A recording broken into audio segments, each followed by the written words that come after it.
Fala galera, bem-vindo a mais um Crentologia. Eu sou o Danilo. Eu sou o Vitor. Roda a vinheta.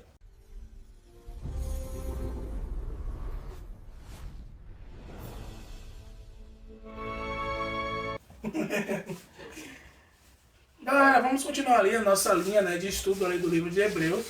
E nós estamos estudando todos os capítulos do livro de Hebreus e também passando um pouco da nossa visão para vocês. E claro, vamos continuar ali do capítulo 5. Né? Você tem algo para falar, mano? Hebreus é um livro pequeno. Os capítulos são bem resumidos. Né? O bom de Paulo é que ele era um cara que simplesmente ele traz clareza nos livros dele. Clareza, esclarecimento, né? Direção para quem é um bom leitor e entende. Tipo, não ler só por ler, mas ler e entender o que aquela mensagem está trazendo. E Paulo ele é especialista nisso. Quem tem curiosidade, quem quer ouvir mais. Né? Vamos lá, versículo 1. Todo sumo sacerdote é um homem escolhido para representar outras pessoas nas coisas referentes a Deus. Ele apresenta ofertas e sacrifícios pelos pecados. Primeiro versículo aqui a gente já deixa bem claro que ele fala referente ao Antigo Testamento, onde Deus escolhia a dedo os seus profetas. Tipo, não era qualquer pessoa, vou escolher o João da padaria porque ele é bonito, ou porque ele é filho de pastor. Não. Ele escolheu certa pessoa no Antigo Testamento porque sabia que aquela pessoa tinha qualidade, sabia que aquela pessoa, independente da situação, não iria desistir no meio do caminho. E outra coisa, né? O sumo sacerdote, e lembrando que ele paga essa passagem, como ele falou, do Velho Testamento, da lei, porque ele está falando para os hebreus, né? Sim. Então o melhor exemplo a ser usado é sobre a própria história deles. E, nossa, vocês vão entender por que ele está falando sobre o sumo sacerdote aqui. Eu não sei se vocês já pegaram a referência no que a gente leu aqui, mas vocês vão entender. Versículo 12. E é capaz de tratar com bondade os ignorantes e os que se desviam, pois está sujeito às mesmas fraquezas. Nossa, maravilhoso, né? É uma pessoa que, mesmo não tendo um cargo, mesmo que tenha um certo respeito, ele sabe que ele erra também, igual as outras pessoas, então ele não aceita simplesmente esquecer, achar superior a ninguém. Não, ele sabe que ele erra também, então ele é humilde. Sim. É por isso que precisa oferecer sacrifício pelos próprios pecados, bem como pelos pecados do povo. Referente também ao Antigo Testamento, né?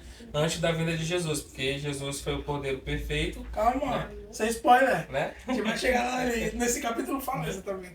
Ninguém assume essa posição de honra por si só. Ele deve ser chamado por Deus, como aconteceu com Arão. Exatamente. Né?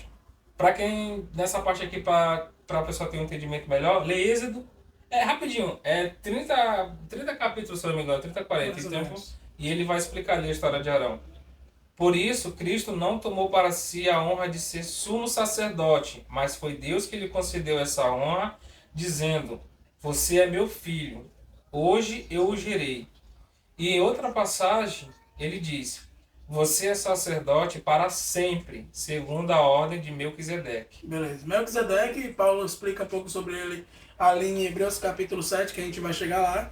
Melquisedeque é aquele que não tem início nem fim, é aquele que é o alfa, é o ômega, ele é o todo, ele é o próprio Deus. E a gente sabe muito bem quem é Jesus, né?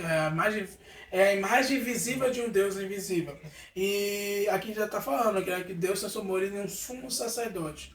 E aí, se você for parar para refletir um pouco mais, o que é que um sumo sacerdote faz, que a gente já leu aqui? E o que foi que Jesus fez? Mas a gente vai chegar lá, vamos lá, continua. Versículo 7. Enquanto Jesus esteve na terra, ofereceu orações e súplicas, em alta voz e com lágrimas, aquele que podia salvá-lo da morte. E suas orações foram ouvidas por causa de sua profunda devoção. Embora fosse filho, aprendeu a obediência por meio de seu sofrimento.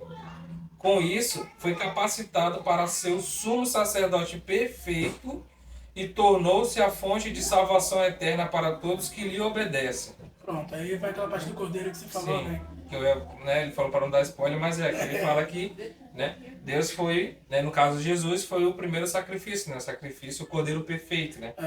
Qual foi o que Jesus veio fazer na terra? Ele morreu para nos santificar, para que que o pecado não vivesse para a gente, né? e ressuscitou para nos justificar. Quando ele morreu, o sangue dele nos purificou do pecado, e isso nos torna santo. E quando ele ressuscitou, ele nos justificou perante ao Pai. Então, perante ao Pai, nós não somos nós não somos mais o alvo da ira de Deus. Entendeu? Nós somos alvo do amor de Deus, e glória a Jesus por isso. Então não tem aquela coisa de dizer que Deus odeia o pecado, é um pecador. Não, ele ia falar que Deus odeia o pecado e o pecador. Entendeu? Essa história que inventaram para vocês é mentira.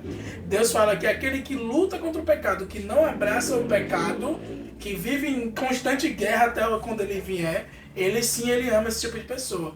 Ao contrário disso, não. Levando uma linguagem assim, um exemplo que eu vou usar, tipo, Deus é o juiz, Jesus é o advogado, né? Que defende. Advogado. Continua. E o Espírito Santo nada mais é do que aquela galerinha ali que decide, né? Que ele vai falar, por exemplo, assim... O que conversa, o que chora, o que abraça. É a família. Ele vai falar assim, não, eu tive com essa pessoa, eu sei que ele errou, eu sei que ele falhou, mas ele também fez coisa boa, né? Aí ele vai basicamente isso. Ele vai levar diante de Deus, né? Vai levar o Giota, aqui as provas, ó. Mas é culpado, mas... Eu auxiliei nisso aqui, olha, não é tão assim, vamos lá. Ele pode melhorar, eu posso ajudar ele a melhorar. Aí versículo 10. E Deus o designou sumo sacerdote segundo a ordem de Melquisedeque. Há muito mais que gostaríamos de dizer a este respeito, mas são as coisas difíceis de explicar. Sobretudo porque vocês se tornaram displicentes acerca de que ouvem. Nossa. Resumindo, ele falou, tem tanta coisa pra falar disso pra vocês, mas vocês não prestam atenção, só porque vocês são hebreus, vocês acham melhor que os outros, então eu não vou falar muita coisa aqui não. A esta altura, já deveriam ensinar outras pessoas, Nossa, e no entanto, precisam que alguém lhes ensine novamente os conceitos mais básicos da palavra de Deus. Nossa. Ainda precisam de leite e não podem ingerir alimento sólido. Quem se alimenta de leite ainda é criança e não sabe o que é justo. O alimento sólido é para os adultos que, pela prática constante, são capazes de distinguir entre o certo e o errado. Vamos lá, que isso aqui vai pesar. Quer falar primeiro? Porque assim, tipo, a surra começa no versículo 10 e termina no 14, mas só no 11 aqui já... Que o negócio já machuca. Já sabe, tipo assim, quem tem um emocional fraco aqui... Tio Paulo Cajadado não brinca. Mas, cara, aqui, tipo assim, ele já deixa bem claro, porque assim, ó, trazendo para uma linguagem assim, para que as pessoas consigam compreender, sabe aquela pessoa que tem uma certa idade, e para a sociedade aquela idade já é uma idade que a pessoa tem que ter maturidade. Digamos assim, para a sociedade hoje é 30 anos. 30 anos a pessoa já tem que ter uma maturidade.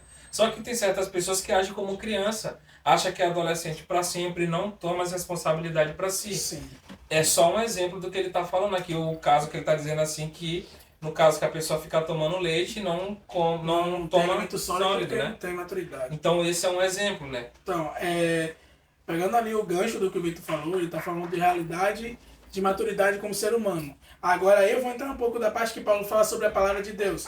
Sabe aquela pessoa que você quer falar, amigo, vai por esse caminho aqui. Jesus fala que a gente tem que fazer isso, isso e isso. Mas na minha opinião, cara, sua opinião não importa.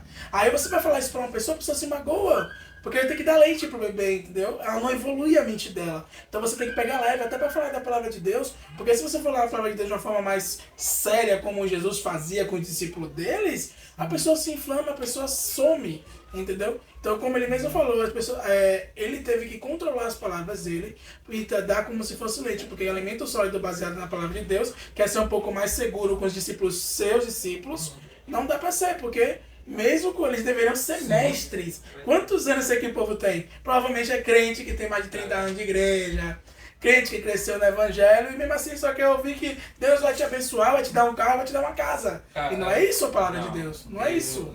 A maior mentira que a pessoa pode dar, falar assim, eu vou para a igreja para que Deus me abençoe financeiramente. Não, a igreja é um lugar onde simplesmente você vai e você não vai se sentir bem. Vai ser confrontado, você vai ouvir a verdade, por quê? Porque a verdade dói, mas ela é libertadora e ela traz mudança. Cara, é surreal quando, muitas das vezes que você ouve relato de pessoas assim que, poxa, um certo período da vida eram pessoas que simplesmente eram orgulhosas, egocêntricas, muitas das vezes só a opinião importava, e quando ela é batida de frente, confrontada e vendo que ela está errada, e quando ela ouve a verdade muda, a mudança dela é vista por todas as pessoas. E aí que você vê se ela é uma pessoa que aguenta alimento sólido ou se ela prefere leite, que não é uma criança porque ela aguenta ouvir a verdade. Isso que é a diferença que o Paulo está falando aqui sobre aguentar os conceitos básicos da palavra de Deus, entende? Maturidade espiritual. Jesus com seus apóstolos não aliviava. Meu Deus, ainda falou que aí também vai com eles. No Novo Testamento, quando Jesus, no caso, ele foi praticamente falar ao povo, ele usou uma palavra que ofendeu metade da multidão. Nossa. A multidão ficou ofendida e foi. Os apóstolos de Jesus chegaram para ele e perguntaram para Jesus por que ele deu aquela mensagem. Jesus foi direto. Vocês querem ir também? Praticamente, ó, a porta da... ali, ó, Vai ser mentira da casa. pode ir. Tchau. Só que os apóstolos entendiam o quê? Cara, se a gente não consegue simplesmente andar com a verdade e não mudar através dela, não vai adiantar de Não vai nada. mudar. E só ele tinha a palavra de vida eterna. E é isso, galera. Essa é a nossa visão do capítulo 5 do livro de Hebreus. Né? Fique com Deus. Né? E, pessoal, compartilha, dá o like. Qualquer dúvida, pode botar no comentário que a gente lê. Também a gente posta esses vídeos também no TikTok, né? Pode ser qualquer dúvida, tá? Tu dúvida da Bíblia, tem dúvida do vento. Sim. Deus existe, não importa. Pode mandar que a gente vai te ajudar a responder para ter uma compreensão melhor sobre quem é Deus. Tá bom? Fique com Deus e valeu. Se você gostou do vídeo, deixa sua curtida, se inscreve no canal e compartilha esse vídeo com seus amigos.